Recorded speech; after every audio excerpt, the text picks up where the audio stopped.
like to call a meeting to order. This is the October 27th, 2021 meeting of the Lowell Conservation Commission. We have a long agenda tonight, starting with continued business. First is a notice of intent that has been before us for several meetings. The address is 138 Martin Street. The applicant is Chanto Mo, and the applicant has requested to withdraw this application without prejudice. So I would entertain a motion to that effect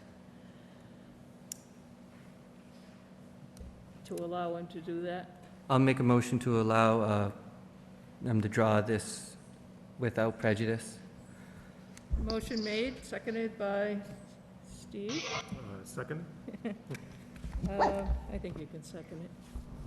All those in favor? Aye. Aye.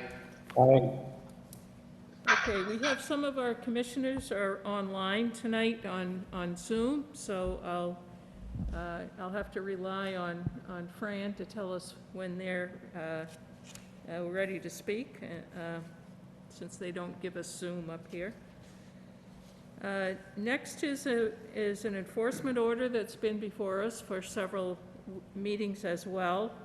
It's the applicant is the Westminster Preservation Limited Project. The location is 1276 Pawtucket Boulevard. This was a riverbank violation which caused a great deal of erosion, not caused by Westminster, but by persons unknown to us, I guess. And they have remediated it a second time, since it's a very difficult location with a steep bank. Is there anyone here from Westminster? Is there anyone online from Westminster?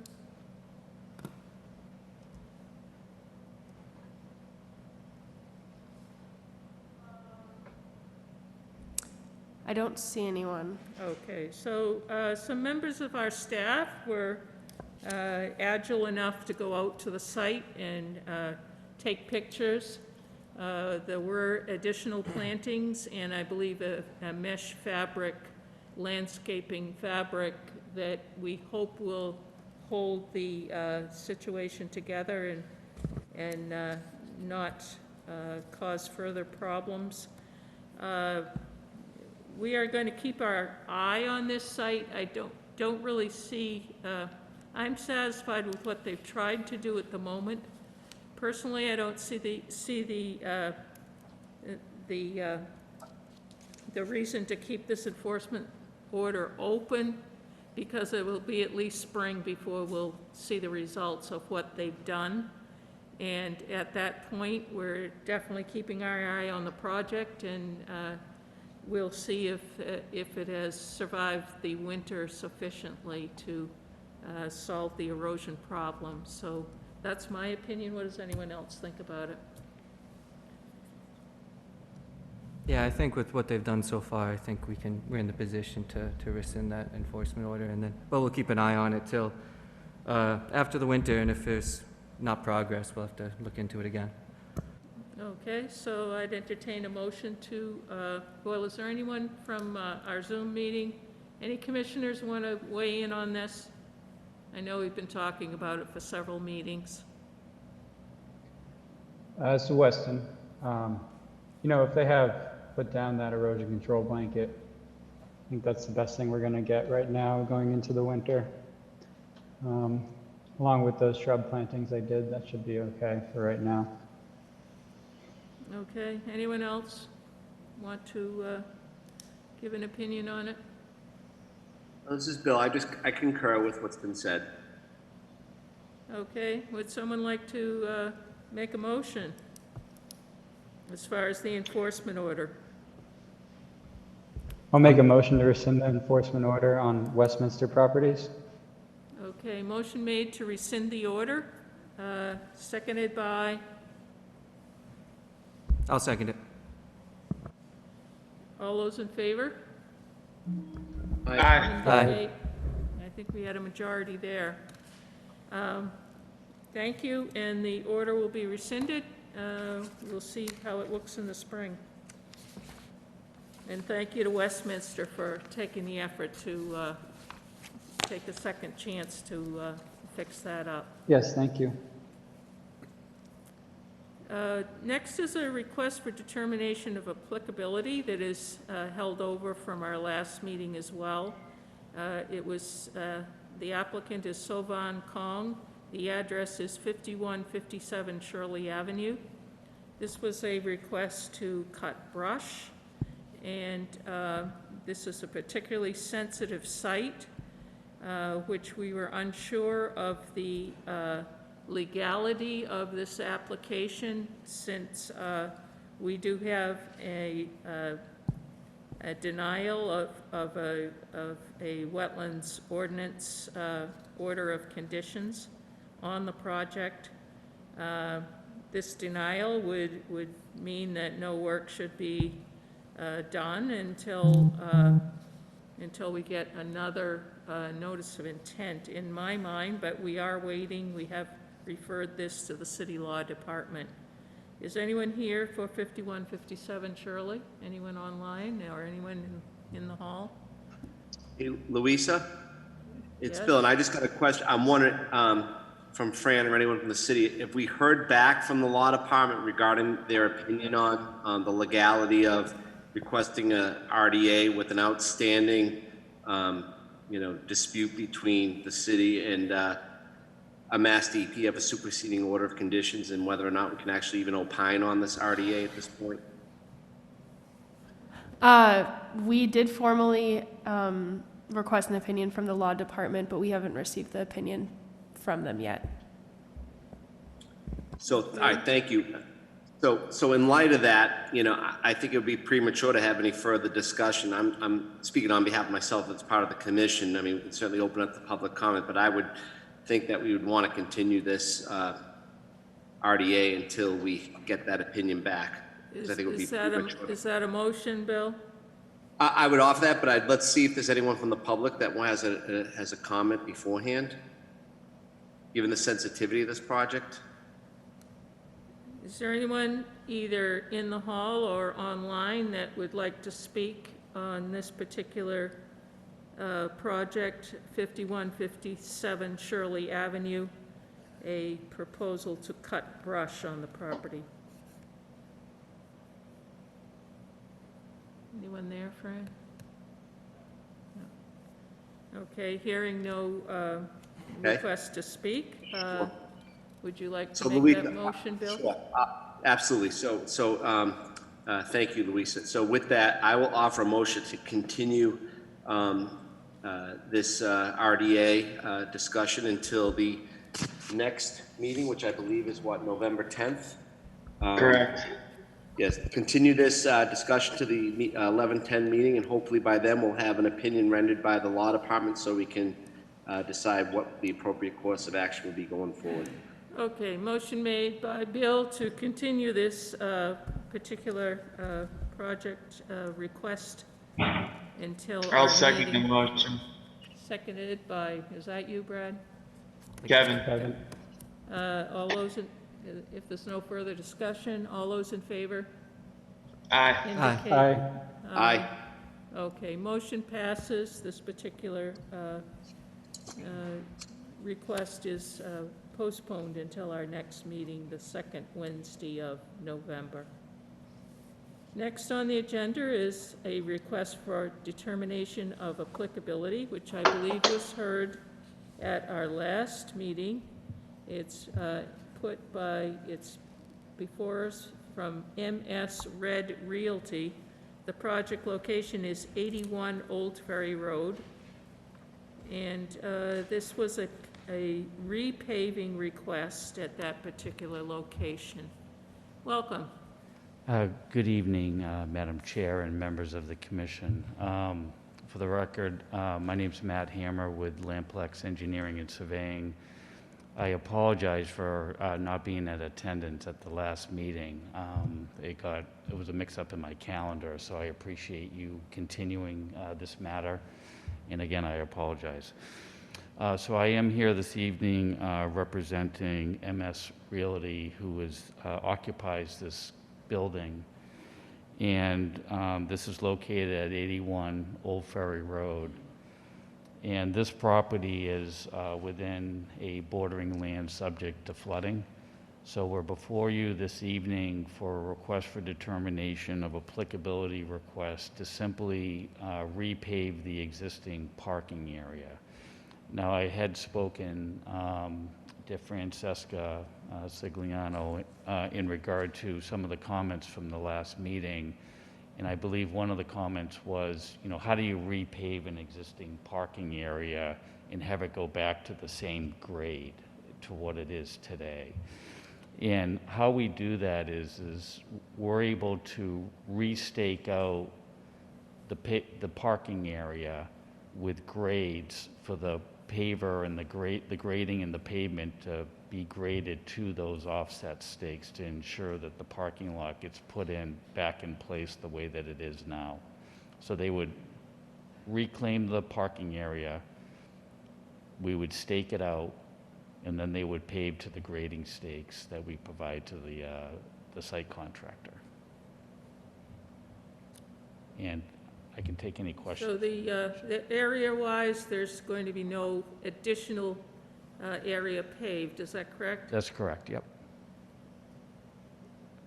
And you're taking out the existing pavement and putting down new, right down to the gravel? Correct. Okay. They'll reclaim the existing pavement. Typically, they'll take that off-site, and then they'll recompact the area, fine grade it, and then bring new pavement in and replace. Okay, I think this is the second time this parking lot has been before us. Oh, okay. I didn't know that. So, we didn't have an issue, and I didn't see that an issue was created by the paving the last time, so Okay. I don't really have a problem here. Who would like to ask a question or make a comment on this particular project?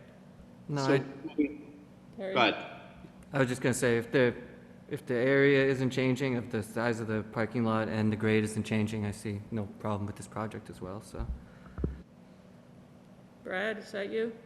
no, it's Bill, and Yeah. I would agree with Eric. I guess I think the problem, Matt, was at the last meeting, we just didn't have anyone to confirm that, you're doing exactly what you said you're doing, which is kind of milling off the top layer, taking it off site, and then putting down new pavement to get and maintain the grade with elevation checks with stakes. So I think you just confirmed what we thought was going to happen, so I see no issue either. Okay, anyone else have a comment or a question? Anyone from the public have a comment or a question? Either online or here? I'd entertain a motion then. This is applicable, I believe, because it's in the floodplain, the 100-year floodplain. So Luis, I'm happy to offer a motion to issue a -3 determination for this project. Okay, motion made by Bill for a -3. I'll second that. Seconded. All those in Twice. favor? Aye. Aye. Oh, okay. When would you be beginning this project? This Uh, fall or in the spring? We're gonna start right away. Right away. We're gonna get this paved Yeah, before it's the, getting late in the year. yeah, no, they're gonna get going right away. Yeah. Okay, thanks for coming in. Okay, thank you so much. Good luck. Thank you. We're now moving to new business. The first bit of new business is a request for determination of applicability. The project location is number 7 Chambers Street, and this is put forward by the City of Lowell. It's a request to remove a dead tree within the 100-foot buffer zone to Meadow Brook. I was out there today, and I saw what I thought was a second dead tree. Is there anyone here to represent the city for this? I'm here. I'm going to represent the city. Can you hear me? Yes, we can, thank you. Okay. Yeah. First of all, I want to just call attention to the fact that when they gave you the synopsis of what has gone before. They said we're constructing a parking lot, but that's not true. We actually were taking away a lot of parking. We took away a lot of parking and we controlled the rest there was. I just want to make that clear. He made it sound like that we were constructing a parking lot. Yeah, I think it's looking good out there. Somebody's put a lot of work into that, and I suspect you were involved. Yes, and the thing we want to do now is, I don't know, somebody else mentioned there was 2 dead trees, but there's one really big dead tree. We want to just take it down. And we want to take it down, and then we want to use the limbs, you know, to put a barricade in the spots that are exposed, that are the parts of the brooks that are still exposed, because you might have noticed there's a lot of logs on the edge. A lot of logs have been left on the edge, so we're doing that. And so anyway, we want to take down this dead tree, and I'm not sure when we're going to get it done. Might be this fall, might be next spring. Okay, is the stump going to remain? Yes, yes. Is that a problem? No, that's preferable, because that's a fairly steep bank, and those roots will continue to hold that bank together. Yeah, even yeah. though the No, tree is gone. We're going to leave the stump and use the logs, basically. Okay, so thank you for explaining that. Does anyone have any questions or comments about this?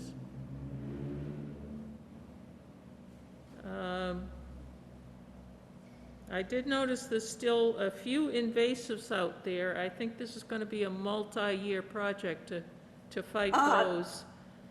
They've already been out there quite a few times, but it's really very bad. And actually, I don't think we're going to get a really good handle on it until we get hold of the property next door. It's right next to an MDDC property, which I don't even know if they know they own it, but it's on the corner of Gorham, the one parcel it's just dirt. The state owns it, and it's really just covered. And I think that's the ones that are coming down into us, you know, because down at the other end, we don't seem to have any problems. But anyway, they've been out there a lot, working very hard, but it is a job. I mean, you know, it takes millions of times to get rid of them. Okay, so I like to hear about the progress, and if you do plan to have another sweep through there, cutting out things, we'd certainly like to know about it ahead of time. Okay. Does somebody have a motion on this particular RDA? I'll make a motion to grant a -3 designation to this project. Okay, -3, it's in our jurisdiction, but what you plan isn't going to harm the resource. Do we have a second? I'll second it. It's Bill. Okay, seconded by Bill. All those in favor indicate. Aye. Aye. Aye. Okay, I believe that motion passes. I can't really see the people that are online, Fran, so you're going to have to count noses as well. I can't see how many people are voting which way. It's Kevin, Bill, and I online. Yeah.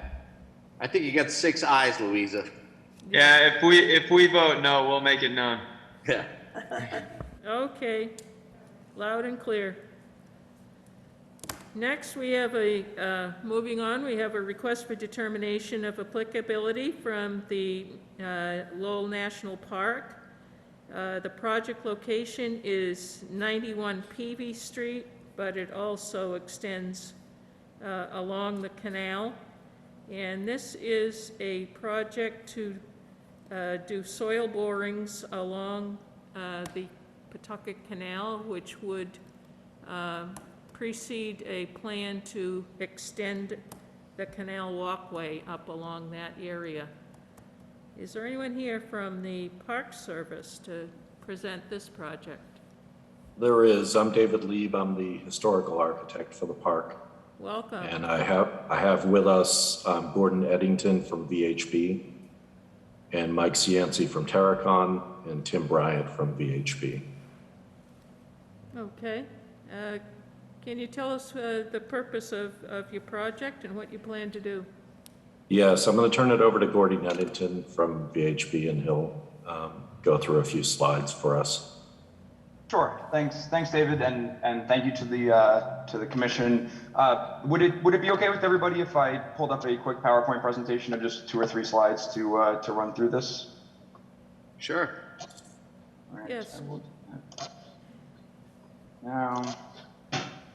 So, all right. I hope everybody can see that. So as David mentioned, this is a project on the Upper Pawtucket Canalway. So just a quick overview of the location of the project, which is the dashed line in yellow here. As you can see, it runs from where the existing trailway ends near the Francis Gate Park and runs along the south side of the canalway up to what in here is labeled as the Lord Overpass, which is the Thorndike Street overpass. So this project would complete the park's trailway system, providing access along this 3/4 mile length of the canal. This is the final link of the Lowell Canalway pedestrian greenway. The current greenway extends over about a 5.5 mile section and is a national engineering landmark. And again, this would just be an additional approximately 3/4 mile extension of it to close that out. And as I mentioned, it runs from Francis Gate Park near Broadway Street over to the Thorndike Street Bridge. And the canalway here in this specific location would provide good connections to the University of Massachusetts at Lowell, the Francis Gate Park, and some of the adjacent neighborhoods in the area. So just a quick look at a couple of the areas. The photo here on the left side are the guard locks at the Francis Gate Park, and on the right side is just an area of the canalway near the east end of it at the B&M Railroad Bridge. So what we are doing as an initial step is the field work for this project. This initial project is just a site assessment project to determine some of the feasibility and try to identify any issues for the potential future construction of this extension of the greenway. So what we are proposing to do is to take 13 soil sample borings and 2 structural test pits. And in just a moment, I'll turn it over to Mike, who can just give a couple of quick details on what exactly that aspect of the work will be. And then we'll also be doing a structural analysis just primarily by visual inspection and also with some 3-dimensional photogrammetry of the canalway retaining structures, primarily the wall itself, the canalway wall itself, just to look for any areas of bulging wall, deteriorated masonry joints, things of that nature that may need to be rehabilitated as part of a potential future project. And we are currently tentatively scheduled to do that field work the week of November 8th. We anticipate it would take most of the week, but not anticipated to take more than that 1 week. So Mike, if you wanted to just give a couple of just quick sentences about what exactly the soil testing program will be, or the soil boring program will be. Sure, absolutely. Thank you, everyone. I don't know if we have a image here, so it might be easier if, Gordon, do you have the aerial plan that goes with the layout for the explorations? I do. This one? Yes, please. Just so we can walk through a couple of the locations. We'll have a drill rig on site. It will be an all-terrain rubber-tracked vehicle so that we can access areas and minimize any type of rutting or disturbance to grassed areas, although a good portion of these will be in some paved areas as well. We're starting here at the west end over by Broadway Street. We've got a test boring location in this area of the park. Again, looking at, in general, across this alignment, we're looking at the soil conditions behind the retaining wall for the canal so that we can evaluate what we have for soil conditions. Are there any impacts that we might need to be aware of, such as fill or unsuitable soils that may be soft or that may need some attention for design of a walkway and a pathway? And then also if we're looking at some areas of the wall, the canal wall that may be showing some signs of distress, we'd like to understand the soil conditions behind that wall so that we can evaluate the stability of that existing geometry. And then if there are any modifications that need to be done to the design, we have the soil parameters necessary to run those calculations. So Gordon, if you can walk through a few of those slides, we don't have to stop at each one. Sure. The drill rig will basically, we'll unload, we'll crawl to the boring location as illustrated by the yellow dots, and then we'll perform our test borings. The depths will vary depending on where we are along the wall, but generally I'd say they're on the order of about 30 feet deep, plus or minus. When we're done, we will return all the soil cuttings back into the hole. If we need some extra, we'll add some additional sand to bring the hole back up to grade. And then if it's a pavement boring, we will patch with a bituminous cold patch or a concrete plug. And if we're in the landscape area, then we'll return topsoil to that surface. And we'll essentially be leaving about an 8-inch hole that was disturbed, and we'll rake everything out when we're done.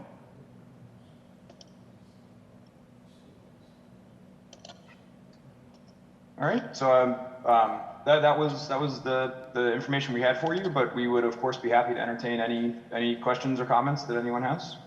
I think what's more important here is the test pits. The borings, of course, won't be that much of disturbance. Could you go over your test pit procedures? I can. So actually the test pits will not be undertaken during the week of the 8th. We decided we're going to hold off on performing test pits until we perform the visual assessments from the structural analysis on the walls, because we may move those locations depending on where we feel we need some additional information. So as an example, Weston, if the retaining wall has some signs of bulging or some concerns from a structural analysis, we may want to open up an area just behind that wall so we can evaluate some of that geometry and assess what might be happening behind there. So we're going to hold off on any test pit program until we've had time to evaluate the existing conditions and assess concerns and where we may want to go back in and explore a little further. But in general, those test pits would consist of probably a rubber-tired backhoe or a small, mini-type excavator.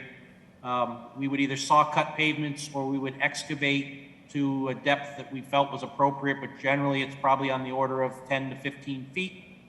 It's a function of what we have for water table and the soil conditions behind the wall, if they stay open or not.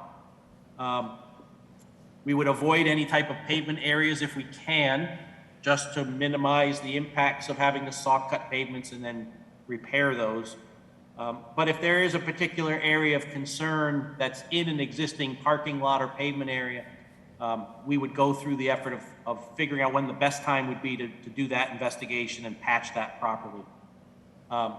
Once we've exposed everything, taking measurements and evaluating what we've done, we'd backfill that test pit in lifts, tamp it with the bucket, bring it back up to grade, and then we would more than likely spread some topsoil if we haven't already peeled it off and set it to the side. We usually try and segregate the topsoil, but if we don't have enough of that, we'll lay some additional topsoil and throw some seed back down so that we can make sure we can reestablish some grass.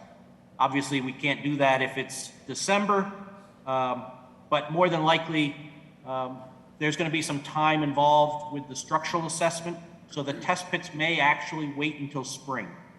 So we'll evaluate at that time. And with your test pits, you would use, appropriate erosion controls and everything like that? We would. Even with the test borings, now we're only drilling an 8-inch hole. Right. But if you're not familiar with some of those test boring activities, usually they're very contained. We're not really generating much for cuttings and spoils. Right. But we usually will carry either a small section of silt fence or some hay bales or some wattles, so that if we're working and we're seeing we're close to that canal or close to an area where we are getting some washout, we'll put some of those barriers up to help protect that small confined work area. Great, yeah. Definitely And more the same would concern. happen at the test pit. Right. And in fact, if we open up an area that's large enough and we have to spread some topsoil and seed it, then we generally would try and put either a wattle or some type of a silt fence around that downstream perimeter just to contain that runoff until the vegetation is established. Great. Thank you. You're welcome. How close to the edge of the canal would these test pits be drilled? Is there a special distance that you're trying to keep away from the canal? We're generally trying to work within 20 feet of the canal wall if we can. But as you see from some of those aerial images, access is somewhat limited in some areas. So in fact, we're probably a little bit further away than 20 feet in some areas. With the drill rig and the test borings, we don't want to be so close to the back of the wall that we're hitting any type of foundation or footing that might be associated with that wall system. So we're generally trying to stay at least 10 feet away from the face of the wall and hopefully within 20 feet if we can. Okay. And I would echo Mike's comments. The historical structure of the canal wall, you really do have to be about 10 feet back from the face of the wall because of the construction method from the 19th century. Okay. All right. Hey, Luis, I just got one quick question. Any other questions? Luis, I We got can hear you, one. Bill. Yeah, can you guys hear me? Yes. Yep, we got you. So my only question is, not that you're expecting that, but in the event that, any of the soil boring cartings suggest contamination, I mean, you got a protocol in place to notify Mass DEP, for 21E, release tracking number requirements? We do in the sense that we're aware that there is the potential, obviously, to encounter materials. What we will be anticipating is that if we have spoils, we'll try and return all cuttings back to the hole. Right. But if we encounter contamination or surplus spoils, sometimes not everything fits back in the hole, then those will be drummed and we'll be taking those off so that we can dispose of them properly. Right. They won't be left on site. But I'm even thinking, like, not that you expect it, but, I've run into situations where you're drilling and then you get stained soil and it looks like it's got significant levels of, saturated petroleum or, other, urban fill contaminants. I'm just curious to make sure you got a contingency plan in the event that you run into that, you're gonna be able to address it. We do. We have an LSP on staff who will be overseeing those activities as well, just to verify. We are not at this early stage because the national park, we're working within some right-of-ways, but we don't own those properties. We're not doing an environmental analysis or study on any soils at this time because we don't want to try and identify or encounter anything that would force us to go into that system and then put that landowner in a situation that perhaps they aren't prepared for. Sure. So at this stage, we're not sampling for analytical purposes, and we will have an LSP available so that if we do encounter something of question, we'll identify the next steps there to follow the appropriate protocols for the MCP. Yeah.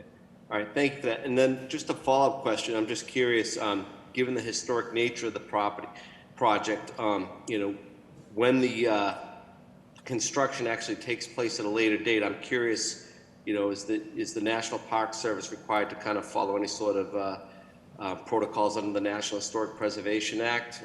Is that been given any thought, or is it even required under this project? Is it considered an area of potential effect on the NHPA? There may be areas along the system, and that's going to be part of the study, is looking at some of the structural issues related to the canal wall primarily.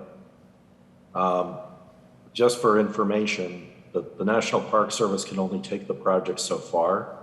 So we're doing the initial structural investigation. We'll oversee the initial design up to about 25%, Mass DOT, and then the project has to be taken the rest of the way by the city of Lowell. Got it. All right, thank you for that. You're welcome. Any other questions from the commission? We'll entertain questions or comments from the public. Even though this is an RDA, we generally do that. Would anyone who's with us online or here in the chambers like to ask a question or make a comment? I'll make a motion to grant a -3 determination for this project. Motion made for -3 determination. I'll second that. Seconded by Perry. Any further discussion? All those in favor indicate so. Aye. Aye. Aye. Any opposed? Okay, so thank you for explaining your project, and we see no injury to the resource at all from what you have planned, and good luck with your investigations. Thank you. very much. Thank you very much. Thank you. Have a great night. Okay, moving along on our agenda, we have another request for determination of applicability sent to us by the Boys and Girls Club of Greater Lowell. The address is 647 and 679 Middlesex Street. The applicant is seeking to construct an addition. They are within the 100-foot buffer zone to the Pawtucket Canal. Welcome. Thank you, and good evening, Madam Chair, Commission, and attendees. My name is Cassandra Koutalides, that's Koutalides, and I work for Nobis Group Engineers at 585 Middlesex Street. With me is Joseph Hungler. He is the director of the Lowell Boys and Girls Club. I'll have Joe give you a brief introduction of the project while I set up a couple of boards. Okay. So, here you go. Welcome. Thank you. Thank you for your time tonight. So our goal is to, the building was built in between 72 and opened in 74. And so it began as bringing it up to code. We are also going to renovate and expand the building so we'll be able to serve, go from serving 300 kids a day to 600 kids a day. And obviously with the 50-year-old building, there's a lot of things that need to get worked on. And we love the fact that we're next to the canal and the park because it does allow us to have some contact with nature for our kids. So our expert knows much more about the floodplain than I do, but we'll be available to answer questions on the overall project, and our owner's project manager is here, Rick Feldman, and online is our director of operations, Juan Carlos Rivera.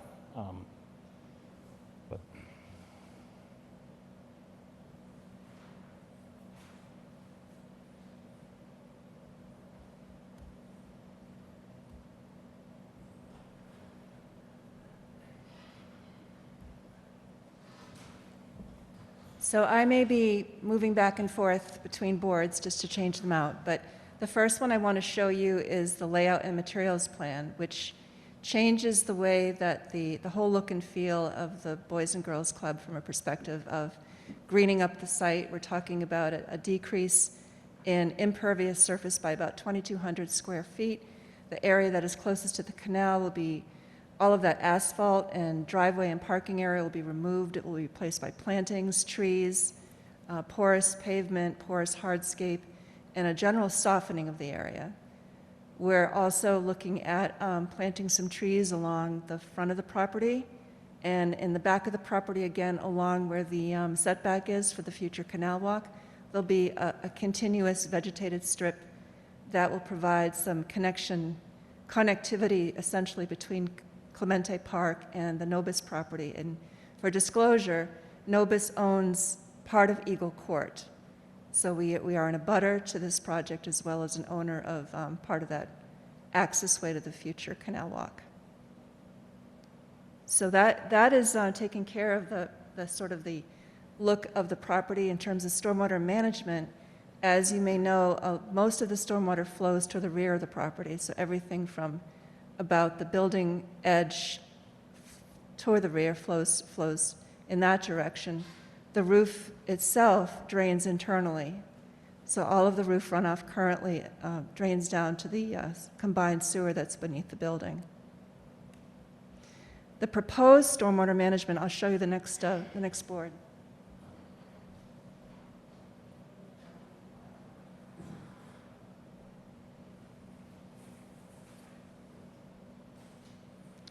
We have conducted analysis looking at pre and post-development flows for the four design storms from 2-year to 100-year.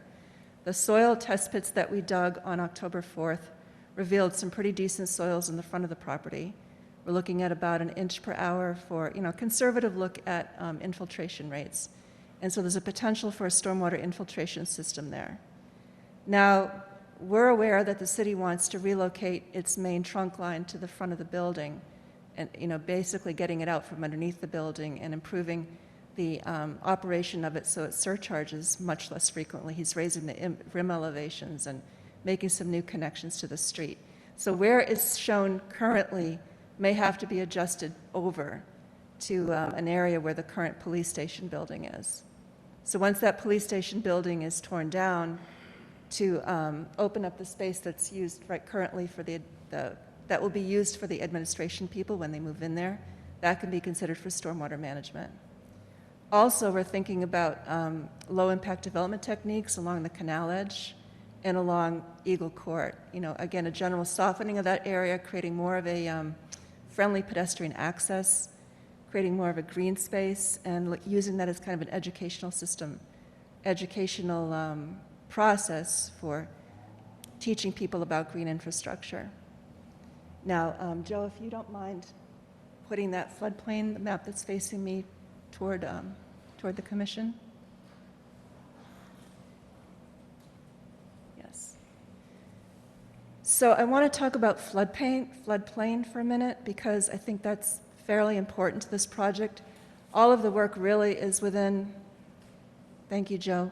All of the work essentially is within the buffer zone to the resource area, the Pawtucket Canal, the bank, but we are in what FEMA considers to be the 100-year floodplain. Zone A, it's an unnumbered base flood elevation, and these are from maps dated 2014. The original maps were redone in 2010, and then in 2014 there was a reissue of the floodplain maps. There is a line that extends through the building currently, and the proposed addition, about a triangle-shaped piece, plus some landings and stairs and ADA ramps, are within this floodplain. But I was speaking with FEMA and DCR today, and there are new floodplain maps that have been issued. They're called preliminary maps, dated August 2021. And instead of that area sweeping down and including the parking lot in the existing building and a small piece of the proposed addition, the floodplain is now along the canal wall, as it is on all the other properties that are along the canal. This really was the only area along that stretch that actually had a scooped out portion of floodplain that encroached into the property. And to me, it seems to match closely to what the historic bank was in the late 1800s, when that area, I believe, was a lumber yard. So what we want to do with FEMA is request a letter of map amendment, which will establish, they will come out and work with us. It might be USGS, who's currently FEMA's contractor. They'll come out and establish a base flood elevation that we believe will actually show what they currently show in their data, that the floodplain is along the canal wall and not extending into the parking lot. We know that the commission has to look at the current issued firm drawings, but can also consider other relevant data in its review of the RDA. And I know I'm giving you a lot of information right now, so if you have any questions about this, let me know. We have traditionally in Lowell considered that 25 feet back from the canal walls as well as the rivers is in our jurisdiction. So not that it's going to make a lot of difference in this case. I don't, you know, I happen to love the fact that you're making a garden area behind the building instead of a parking lot. And plantings, there's not been a lot of greenery on that particular property to this point. And I'm sure the kids would enjoy being out back there on a nice summer day and sitting around and chatting. I can see that being a real hit for them.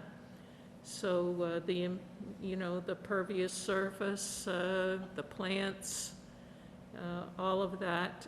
You do have a fairly complicated drainage situation, and I'm assuming from what I read that you are developing this project so that you can get rid of that interior drainage situation. Is that the case?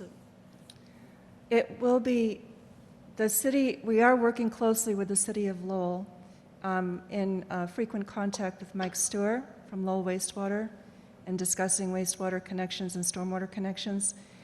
The building roof runoff is not changing that much. The proposed additions will not shed toward the main part of the building and end up in the sewer.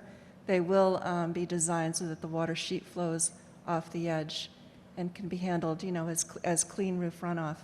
But the way that the building currently drains as the water is collected and comes down through the building to that trunk line that runs below, that will still be a situation that will still exist, only the sewer will be moved away from the building and we'll make some new connections to that sewer.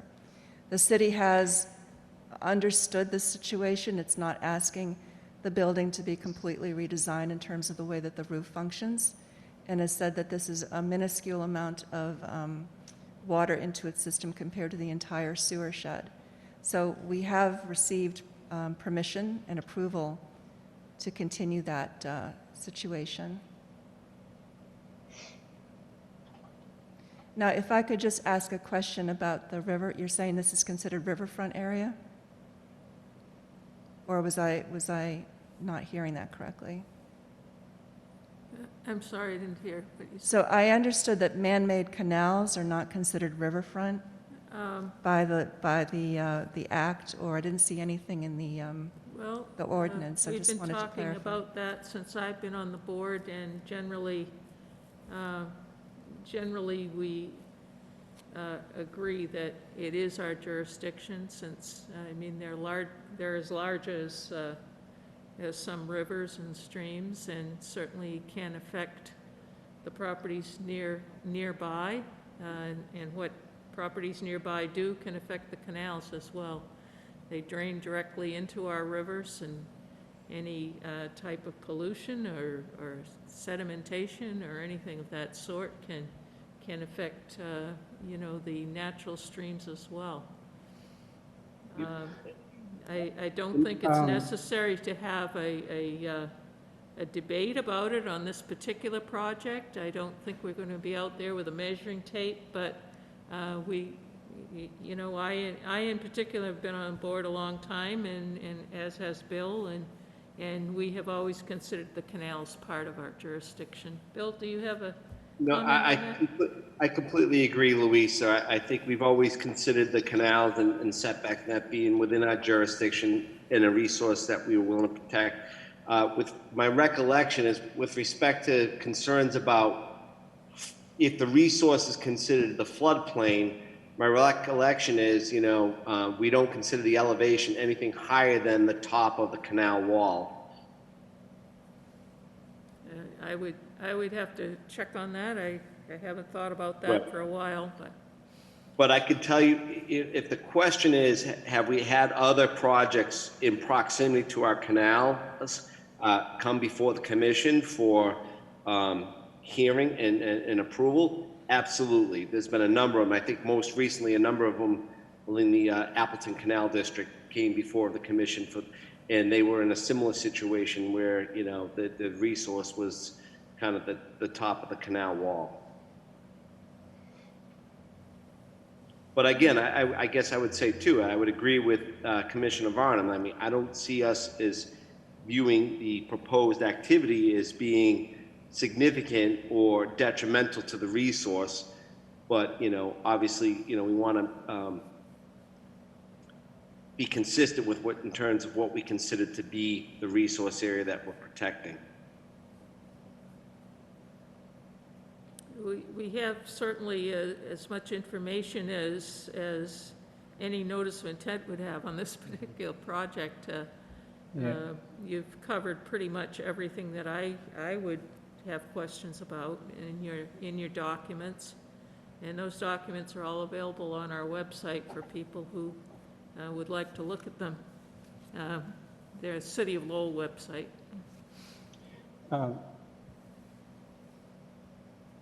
Louise, I'm not sure what we've done historically, as I've only been on the board for about a year and a half now, but I feel as if a notice of intent would be more appropriate for this project than an RDA. Okay.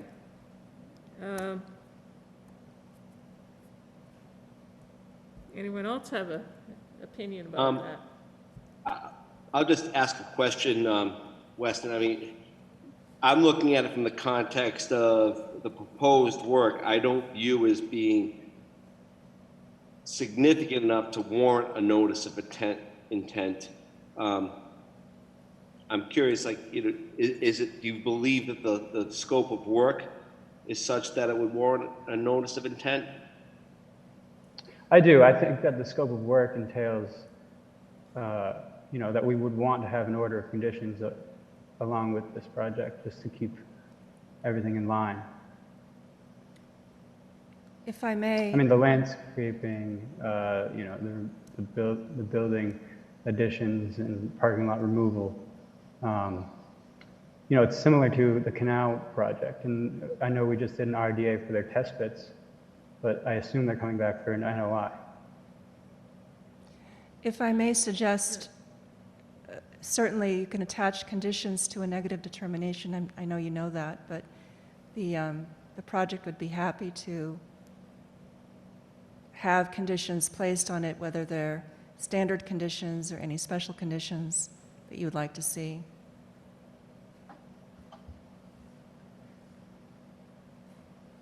It's up to, you know, I would like to hear a little bit, Bill, you know, I respect your word, and you've been on this board a lot longer than me. You know, if you feel that this goes with other projects that we've approved a -3 determination or something similar with. I guess the way I'm looking at it, Weston, and you know, I mean, I'm certainly open to differing opinions, but the resource we're protecting, you know, is somewhat altered, you know, by man-made activities. I mean, canals aren't natural structures, but to Luis's point, we've considered, you know, at the end of the day, stuff can get into the canal, so we want to make sure that work that's done doesn't, you know, encroach and potentially, you know, overtop the canal wall and impact the water resource. You know, so in this case, I mean, you know, if we're talking about protecting the canal, you know, and there's work that's being done, and you know, up to that limit, you know, I mean, other than things like erosion controls, you know, I mean, it's not like let's put this, it's not like they're doing work over the canal where we require netting and things like that to make sure debris doesn't fall into the canal. So, you know, I just feel like in this case, what's being proposed, and frankly, my opinion is what's being done, I would call it a betterment of what the current condition is. I mean, they're improving, you know, reducing kind of pavement, improving kind of natural landscaping, things of that nature.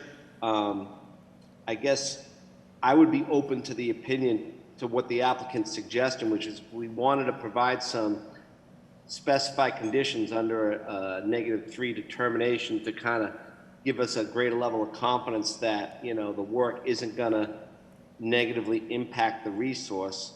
I'd be open to that. What I'm trying to do too is I'm thinking about, this is a nonprofit I don't believe the scope of work is that great, and I'm trying to avoid the protocol of going through an NOI, which has a lot of cost and additional administrative costs. And I frankly just don't think that the scale of this project warrants that. That's just my opinion. So we Okay. could, I Okay. can see one advantage of a notice of intent in that, there's some more sets of eyes that look at this. It's a very tight site. How you do the work would be pretty important with the canal so nearby. I was originally looking at it that the work along the canal was fairly simple, removing pavement and planting a landscaped area. But then when you look at the entire lot, you get back a little bit, they're probably not more than, 50, 75 feet from the canal with the additions. So, like I say, the work has been done here as far as... Right. I see that everything's available. This would involve, and I'm maybe naive about what goes into a notice of intent, this would involve filling out the form and sending it down to DEP to take a look at it as well. I agree with that, Which Louisa. might be a good thing.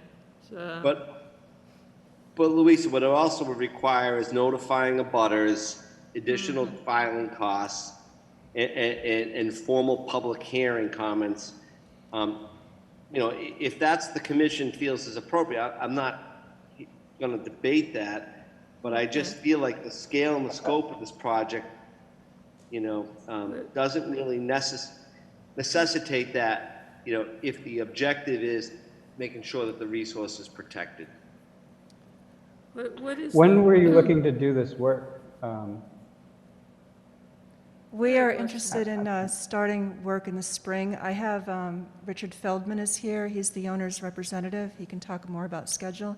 And I would offer that we can provide, sediment control plans. We can give you a schedule, contact you for a site visit before work begins. Right, I understand that. It sounds like you've done all the work for a notice of intent. When all that would mean is that you get a peer review and a DEP review along with our review of this RDA. I feel that's more appropriate. That's me, Tom. Rick Feldman We of can Feldman hear- Development, and certainly we appreciate the cooperation of the commission. I think this is actually a win-win, obviously, for the community with the improvements of the club, and I think what's happening in the back, and even with our construction, there'll be improvement to what's there right now, obviously removing that pavement. We'll certainly have, regular erosion control. That's part of our typical construction program anyway, but I appreciate, not having the opportunity to go through a lot of budget issues, but if we can work together with the commission, not go through the process of the NOI, that would certainly be help, as our budget, as you would appreciate, is very challenged as a nonprofit. But we look to work with the commission, certainly look to Cassandra's, counsel here, and, create enough of documents here to protect everybody here. But we do appreciate your cooperation.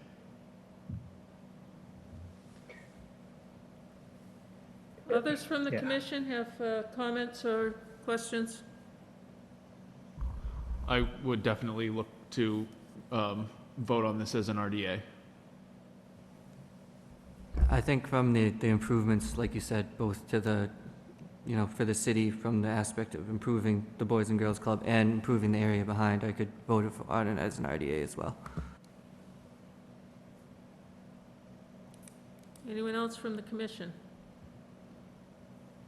Do you have anyone online or from the public in the room here that would like to make a comment or ask a question about this proposal?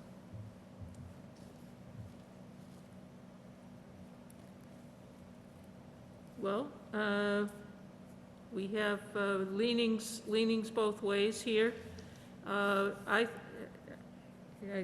Just as my thoughts are evolving, I can see that we have all of this information at our disposal. And certainly if we were to see something happening out there that didn't seem to be following along with the materials that we've been given here as far as what the plans are. You know, I used to go by there every day on my way to work, and certainly it's not a hard site to keep an eye on. So, I mean, I'm willing to offer a motion to issue a -3 determination, but before doing that, I guess I'd like to hear from my fellow commission members, like, you know, if we were to, like, what's the substance of the things that, you know, we would want to include, you know, whether it's an RDA or a notice, like, you know, if we went the NOI route, we would have a, you know, city of Lowell order, standard order of conditions along with any special conditions. So I guess my question is, what are the specific things that we would want to see the applicant do if we went down the RDA route? I in particular think we wouldn't want any stockpiling of loose materials on the site. I don't know where they could stockpile something like that, but you know, anything that's loose that could blow away, wash away, or somehow get down that slope into the vicinity of the canal or into the canal itself is something I'd like to keep an eye on. And I'm even thinking like as a set, you know, maybe along those lines, Louise, maybe like a setback requirement. You know, if the canal wall is kind of like the boundary, you know, maybe having a setback of no recording stopped, no staging or anything within X number of feet of the top of the canal wall might be another appropriate. After they get the pavement removed, it does seem like they could do handwork in that area as far as the landscaping, rather than having, you know, machinery. Then, and once again, it goes along with our prior project here, where we don't exactly know the condition of that canal wall right now, and perhaps it's not a good idea to have large equipment. Recording in progress. And we have a setback anyway of 20 feet from the canal because that's going to be future canal walk, so that's not our work area. Okay, so let's put that 20-foot setback into that statement you just made, Bill. All right. So I would think to set a setback for stockpiles of 50 feet here on this project. I don't know how you're going to be accessing the rear of the building after the building is constructed. Anyway, a handwork might be your only option there. It may. I mean, I can, you know, Richard might explain the sequencing better. We do have access.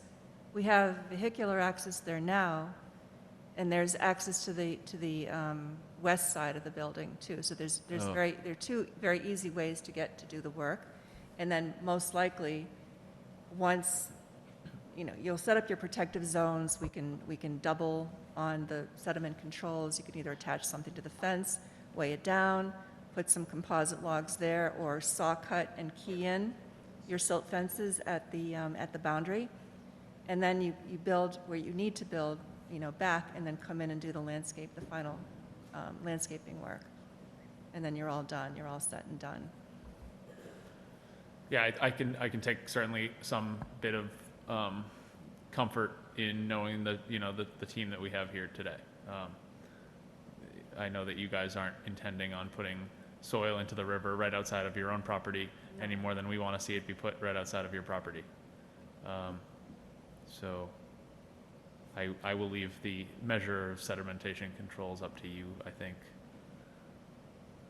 unless anybody else has to chime in. Clarifying question.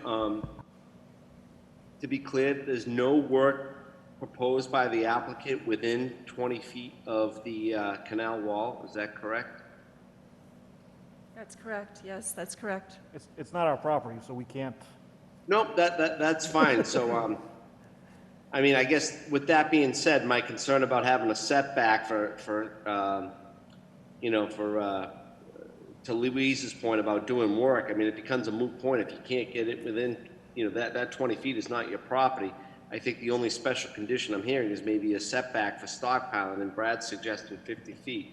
I mean, I can live with that. I can live with something a little less than that. I mean, it seems to me like that to me would be the only special condition we would want if we were to entertain a -3 determination for this project. So, commissioners, what were the other concerns about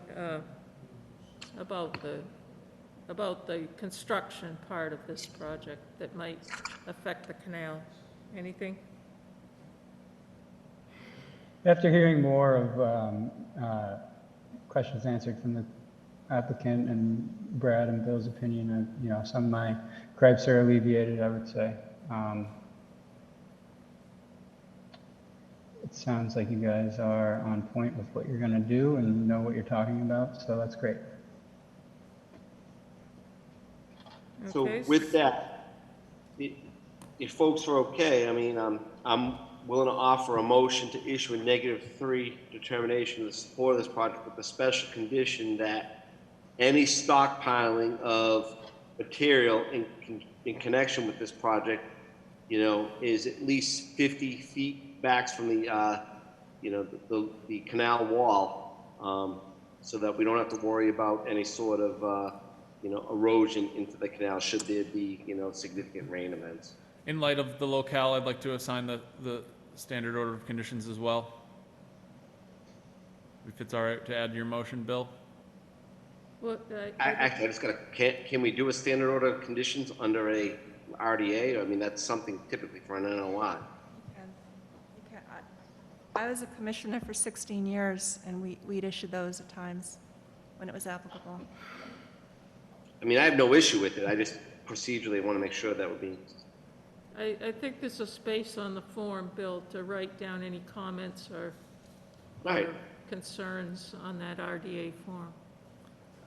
I mean, I have no issue with it. I just procedurally want to make sure we're, being consistent. So if that's the case, then I will modify my motion and say, let's issue a -3. I'd like to offer a motion to issue -3 determination with the two conditions. One, the applicant follow the cities of Lowell's standard order of conditions, plus the special condition of any sort of material that needs to be stockpiled in connection with this project is no closer than 50 feet from the canal wall.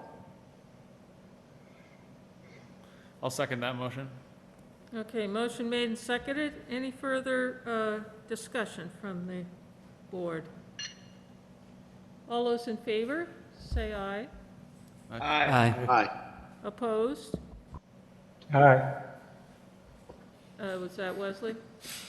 Yes, Okay. Wesley? Abstaining? Okay, the motion passes, and when will you be beginning work, do you think?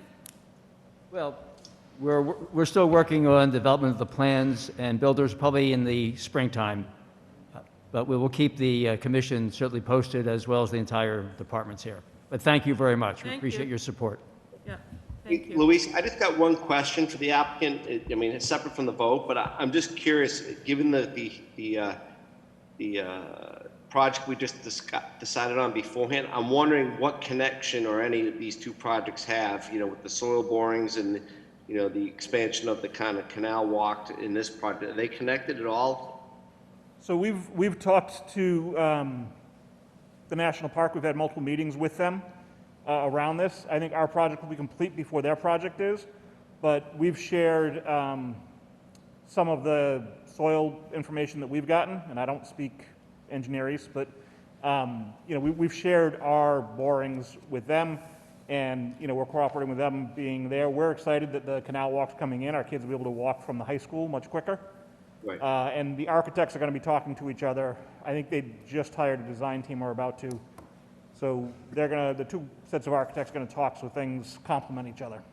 No, and I think that's great. We've got a lot of projects in Lowell right now that are complementary of one another, and I think that's fantastic to see in kind of a lot of advocacy and vision finally coming into being. So great. Thank you.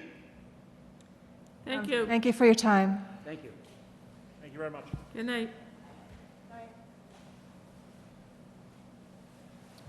Next, we have a... Sorry to interrupt. I just wanted to clarify, for the special conditions, we're attaching the standard order of conditions plus the special condition about the 50-foot setback for stockpiling materials? Correct. Okay, thanks. Okay, next on our agenda is a request for determination of applicability sent in by Jarvis Lincoln, 24 Reese Avenue. They're seeking to construct a 4,000 square foot addition to their building and to restripe the parking area. And the work is 75 feet from a wetland area which runs along the highway there. And and there's a note here, the applicant notes that the wetland may actually be a drainage channel rather than a protected wetland. Just as an aside note, we did have the project further down that drainage ditch, which consisted of an apartment building, I believe, next to those two short square buildings that I think they used to be Wang buildings at one point. So it is the same drainage ditch, and it does provide all of the accoutrements of a wetland. You know, there are wetland plants and that sort of thing. So unless someone disagrees, I think we are dealing with a wetland here, and we can discuss that later as well. Thank you for the, I love paper plans. We don't get them anymore. I know. Thank you, Madam Chair, members of the Commission. For the record, Brian Melissi with Whitman and Bingham Associates. Here representing Jarvis Lincoln. With me is Peter Jarvis of Jarvis Lincoln. And I think Lisa, you kind of gave us the overview pretty quick, but just very quickly. What I did is I have a board up. It's just a crudely colored copy of the site plan package that we had put together. And what I did is I just kind of reduced it down to 11 by 17. Wasn't exactly sure how things were going to be working this evening. So to just quickly, the quick run around, overview of the plan. The property is located at 24 Reese Ave, which is the existing Jarvis Lincoln building. To the top of the page or east is it's labeled as Interstate 495 Lowell Connector, which is the southbound side of the Lowell Connector. Reese Ave to the left of the page or the north. To the south would be the Chili's restaurant and that complex that has the Outback Steakhouse and whatnot. The lighter brown area that you see in the plan is the existing dealership. The darker brown area is where the building addition is going to go. If you look at the second page, it's a quick architect's rendering of kind of that front facade. The reason for the addition is really to enhance both the showroom as well as the service experience that the Jarvises can offer. Most newer dealerships nowadays, you are able to drive indoors where they kind of do a triage, figure out what you want to do, what's been wrong with your car, and then they let you go off into the lounge area while a technician grabs the vehicle and then brings it into the building for service. So really, the reason for the addition is to bring the Lincoln dealership back into conformance with the Lincoln brand. Site specifics now, as you would mention, Louisa. So there is a drainage channel or the drainage ditch that accepts runoff from the south side of the Lowell Connector, and it kind of everything flows in a southerly direction, or say to the right of the page. Almost the entire site is currently paved. Existing, we're at about 88.7% impervious area right now. So the entire addition is going on area that is currently impervious or pavement. Through some of the landscaped areas. There's a Zen garden that's part of the Lincoln experience that they wanted to provide. We're creating about 1,000 square feet of additional pervious area. So we actually reduced the amount of impervious area on the site. This site is a little bit unique for the city of Lowell in the fact that it doesn't have any municipal sewer available to it. This site is still on a septic system or a soil absorption system. The good news about that is we don't have any municipal drainage either. So we don't have to worry about any MS4 connections into the city of Lowell drainage system or any combined sewer overflows that I'm sure you guys have wrestled with, like us engineers do all the time as well. So everything kind of flows in a southerly, southeasterly direction off the edge of the pavement into that existing landscaped area, and then continues in that southerly direction. The last 2 pages there, and I see you kind of studying those, Louisa, was we were going to talk about the drainage channel versus a jurisdictional wetland area.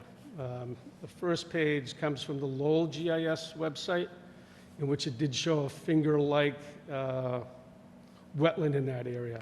The last page I got from the Mass GIS, or did I do that the other way around? Nope, so the second to last page is from the Mass GIS website. And when you turn on the wetland layer, the drainage channel doesn't show up, but there's a toggle you can put on that's called wetland arcs. And what it does is provide that hydraulic connection. There's that blue line. So the Mass GIS website does show it as a drainage channel, but since you, in your opening of the hearing, kind of said that there was a previous projects and kind of gave that drainage channel some status, I'm not too sure how much we want to get into those last 2 handouts. So I know I was probably pretty quick, but in a nutshell, that's our project. I think Louisa did mention that at the nearest point, you're just over 75 feet away from the nearest part of that wetland. The wetland is off locus, so we don't really have the right to go there and hanging flags and doing all sorts of soil explorations and whatnot. But we're here asking, have filed an RDA and asking to allow us to do our project. Thanks, and I will take any questions that the commission may have.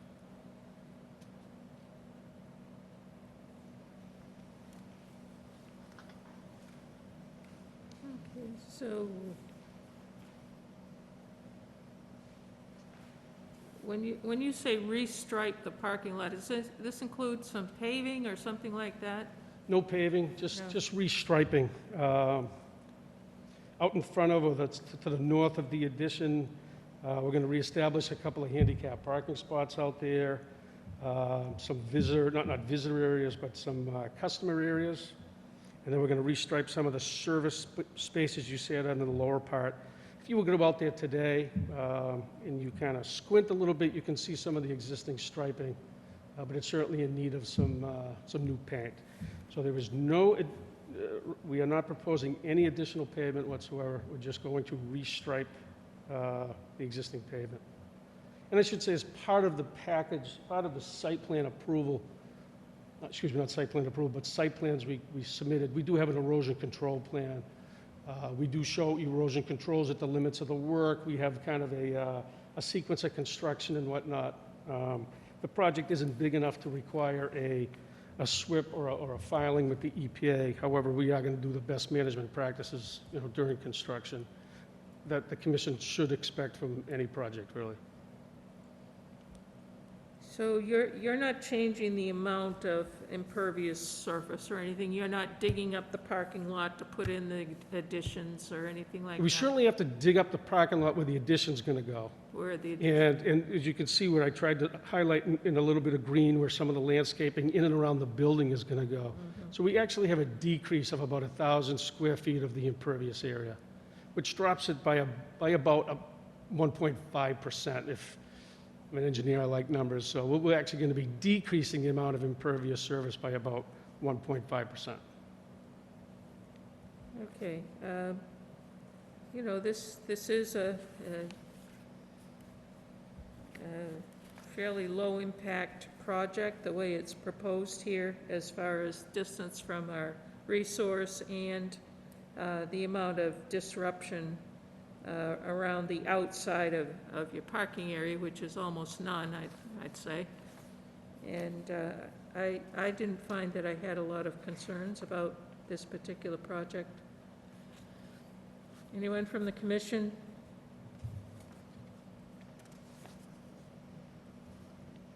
No, I have no concerns with this. Me neither.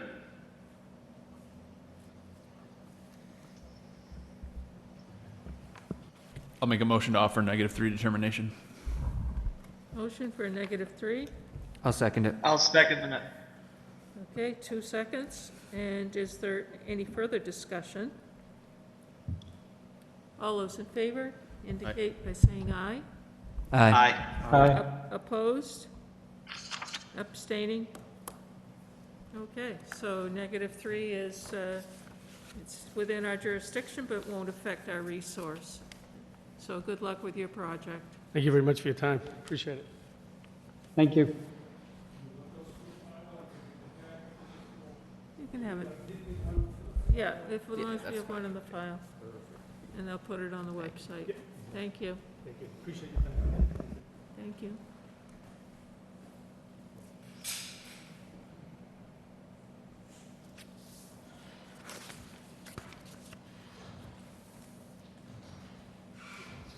Next, we have a notice of intent sent in by Duggan and Sons Construction. The project location 733 Rogers Street. The applicant is seeking to replace a parking lot and install new stormwater detention system. The detention system and parking lot would be within the 100-foot buffer zone to an adjacent wetland. I'm assuming someone might be online for this. Yes, good evening. My name is Bill Hall. I'm with Civil Design Consultants.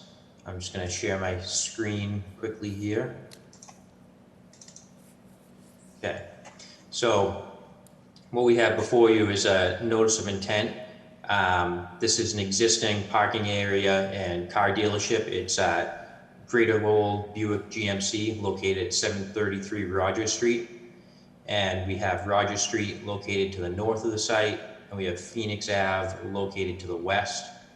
For resource areas, what we have on site is bordering vegetated wetland located to the south, which is actually separated from the site by a natural berm along that southern property line. And then to the west, we have another bordering vegetated wetland.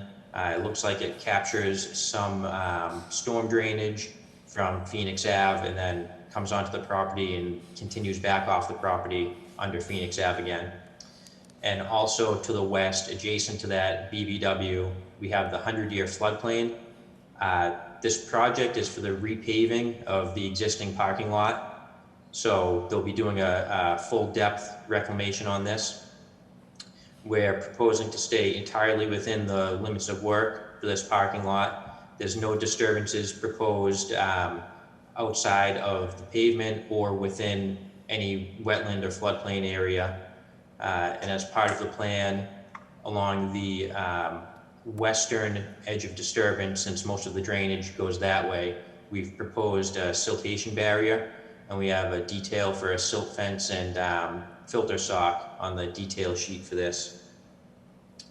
And also as part of the project, we're installing roof dry wells to capture the entire roof area and infiltrate that back into the ground. That's located to the southern side of the existing building, a small portion of which is located within the 100-foot buffer zone of the BVW that's located to the west. So that's all I have for presentation, and I'd be happy to answer any questions the commission may have. Okay. I was around when this parking lot was paved the last time, and if we've been out there, you'll notice it's a very unusual paving scheme, which I appreciate you put on your plan, in that there are large areas of pervious pavers rather than entirely asphalt. And the reason for these pervious pavers was that this, I believe, was originally, this was an expansion last time of the parking area, and this is a very sensitive, what looks like a small wetland area is an extremely sensitive area as far as the entire neighborhood is concerned. The flow, if I recall, goes to the northeast and not into that large wetland area that's across the street, across Phoenix Avenue. It enters a pipe and goes under Roger Street and heads towards the Colley Stadium, and then comes out of the pipe, and there's a wetland area over there. Now both of these wetland areas on either end of this particular stretch of unnamed brook, they're both extremely sensitive and prone to flooding. On one side, on the Phoenix Avenue side, we have a large nursing home that's been plagued by flooding.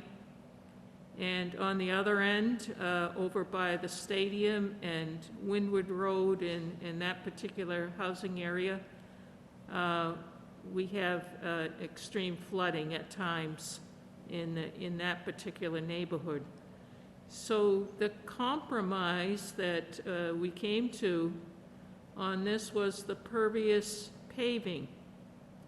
And you can see that probably at least 50%, or maybe not quite 50% of the parking area is pervious. It's pavers that have grass growing in the middle, which doesn't grow very well when it's in a busy parking lot, but there they are. In between the paver area is asphalt, and the asphalt has not survived as well as the pavers. And in fact, I think the pavers, except for along the edges where snow plows have probably had their way within, the pavers appear to be in fairly good condition.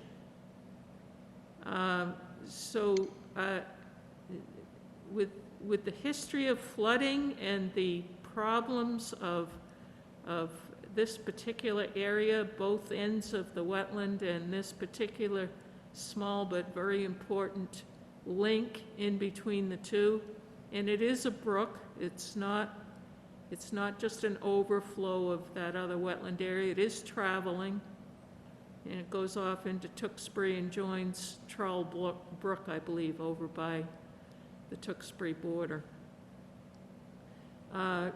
When I looked at this and saw the proposal to pull up the entire paved area, pervious and impervious, I just was not very pleased, because we worked long and hard, and I remember this project taking many meetings to get this through and get it decided how this could be done.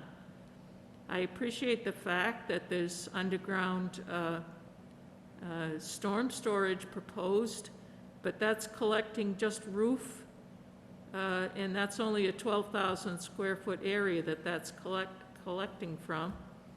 The entire parking area and the rest of the project is, I think, almost 3 acres. And right now, except for if the pavers weren't there, that entire parking area would be sheet flowing into this very tiny piece of stream bed. I don't see that this commission should let that happen. I would suggest that the pavers just need a little bit of repair, and that they've been doing their job. I am concerned about the edges of the pavers being dug up a little bit, and my concern is that it appears that snow might have been being plowed into that wetland area, which is something that can't happen either. That snow needs to be stored somewhere. I don't see a snow storage area on this particular plan. So I do appreciate the roof paver proposal, the roof collection proposal with the underground.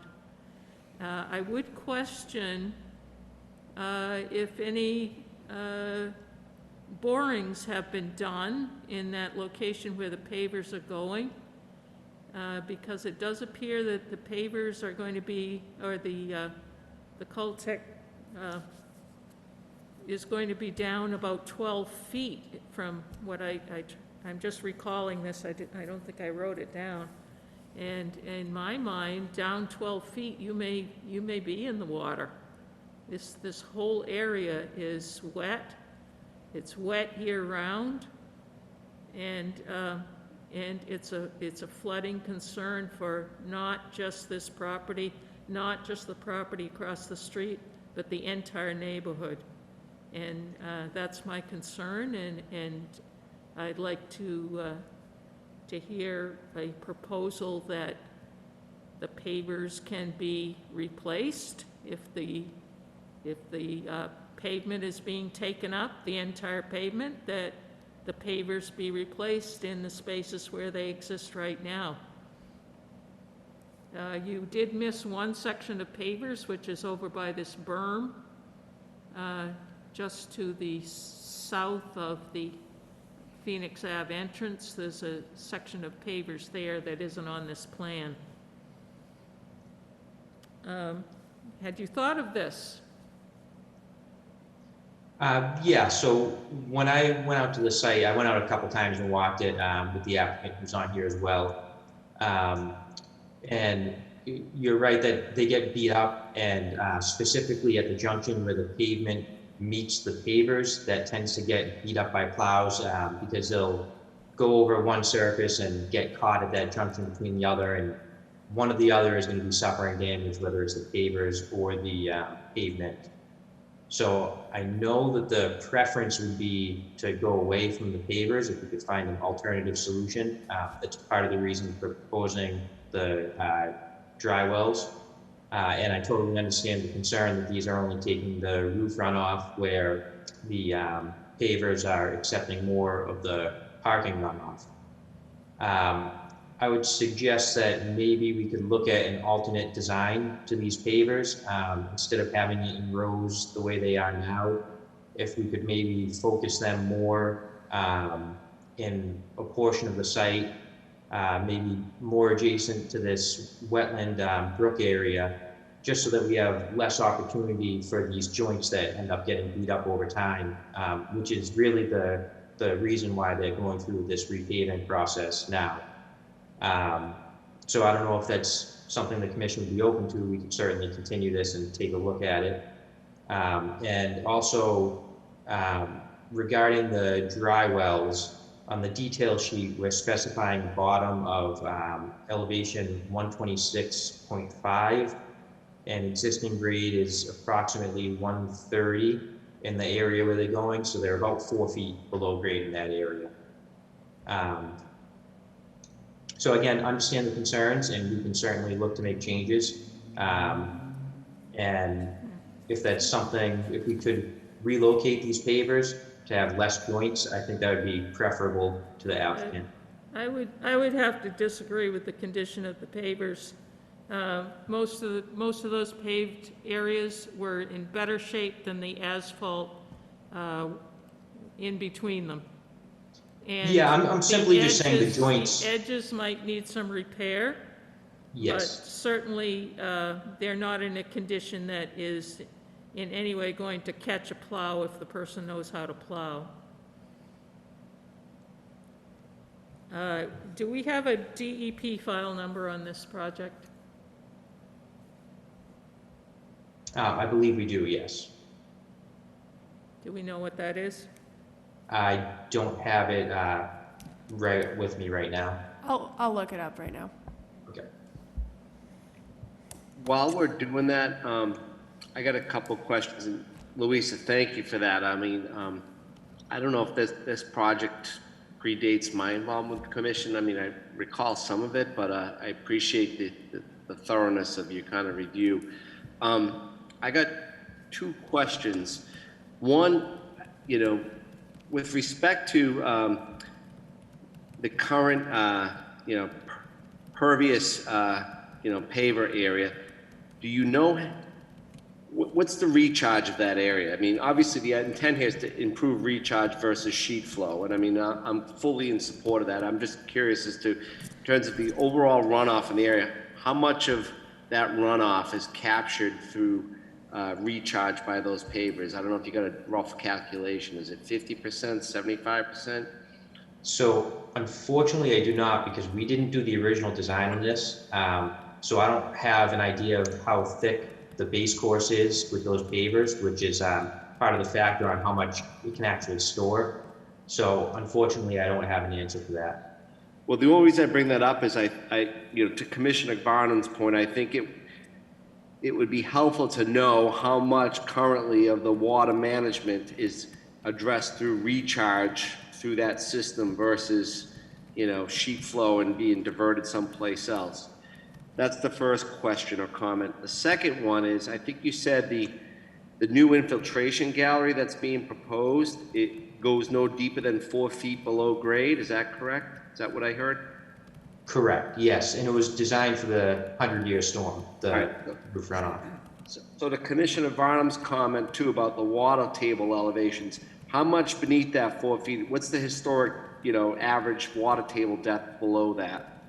So we don't have borings in that area, but based on the elevation of the wetland is approximately elevation 122. So if you saw a similar groundwater table, which I suspect you would given the steep slope and not seeing breakout from that slope, you'd have approximately 4 feet of separation.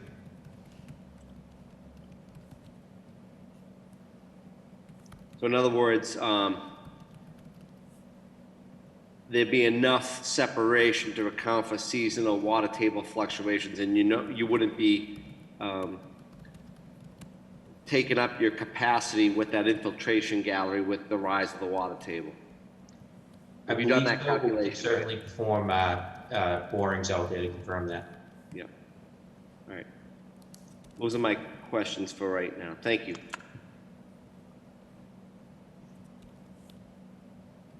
Anyone else from the commission? Yeah, it really sounds like we need some more information. I think it's critical to see boring information prior to moving forward on this, as well as some information underneath the test pits. Underneath the pavers. Yeah, I would agree, Brad. I think for the applicant, I mean. My suggestion would be, let's continue this and give you the opportunity to kind of get the information in terms of stormwater management on the property. How much of that is currently addressed through recharge, in that pervious area versus just sheet flow runoff.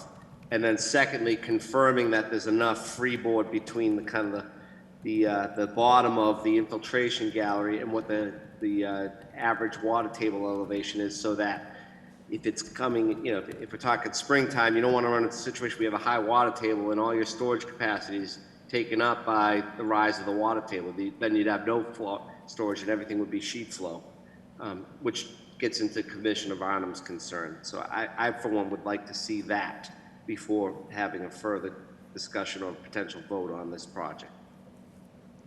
Yeah, we need a little cleanup along the wetland border as well. Some of the pavers got pushed down through there. And I'd like to know what alternatives there are for snow storage.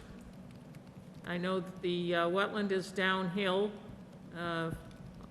as far as the property is concerned, but certainly we don't allow snow to be pushed into resource areas, even canals, and it appears from the condition of the pavers and the fact that there are pavers down the slope, it appears that snow has been routinely pushed there. And I'd like to see a proposal for snow storage as well. Okay, we can provide that. We don't have a DEP file number available, so we can't close this tonight anyway. We do have one, actually. We do have one. I can read it out to you. It's 208-0808, or sorry, 206-0808. Thank you. Okay, so I think I, for one, am needing more information. Is there anything else from the board that we would like to request as far as information for the applicant to provide for us? So we had talked briefly about the minimization of kind of edges of these pavers. And, you know, I would be fine with if there's a way that you can minimize these edges, but we need to keep these pavers spread out throughout the site as they are. They were approved that they were for a reason.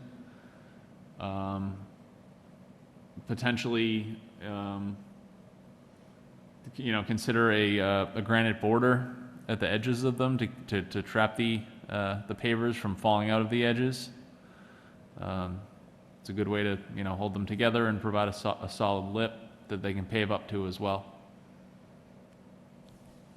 And certainly if there's a proposal to do the parking lot completely with pavers, I, for one, would be interested in hearing that.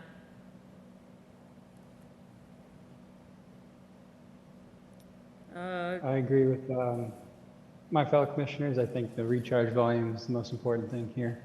How much recharge those pavers are providing versus what would be taken away by basically paving over that area, and what you get from you know, adding the dry wells to this roof. Just some comparison numbers and other approaches that are possible, infiltration trenches, thing in areas where you might not allow parking after the fact, but that might be another approach you can consider. Anyone else from the commission with comments or questions? Is there anyone from the public that would like to ask a question or make a comment about this particular project, 713 Rogers Street?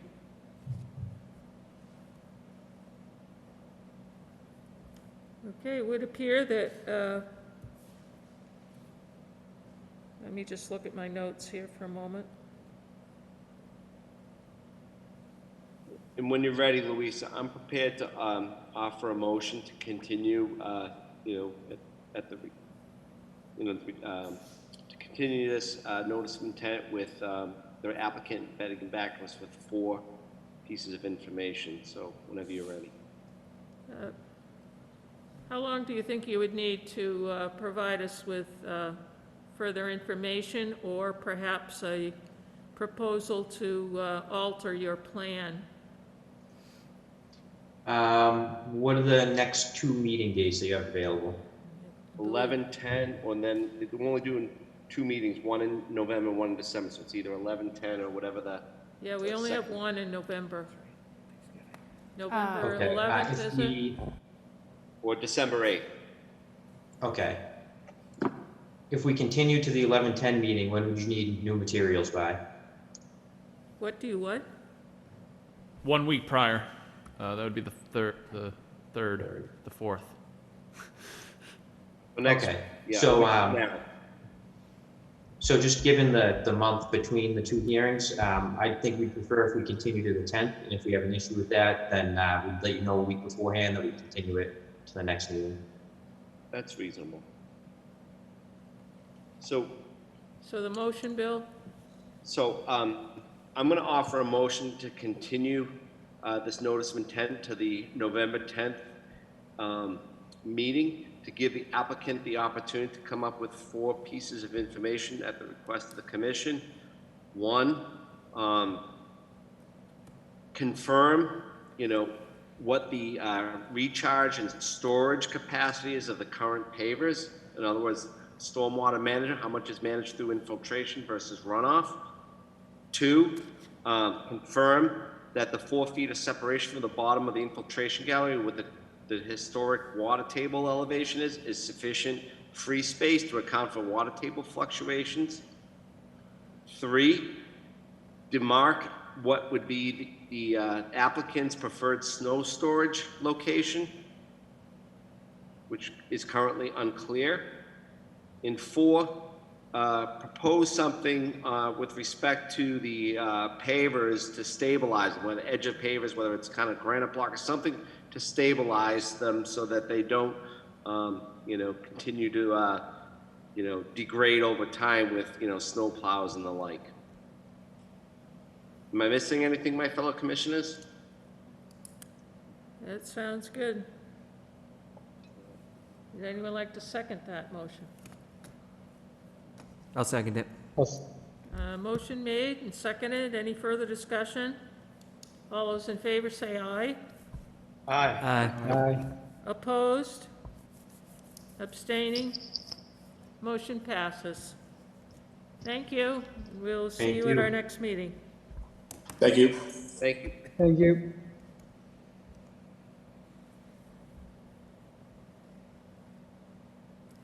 We have other business consists of minutes.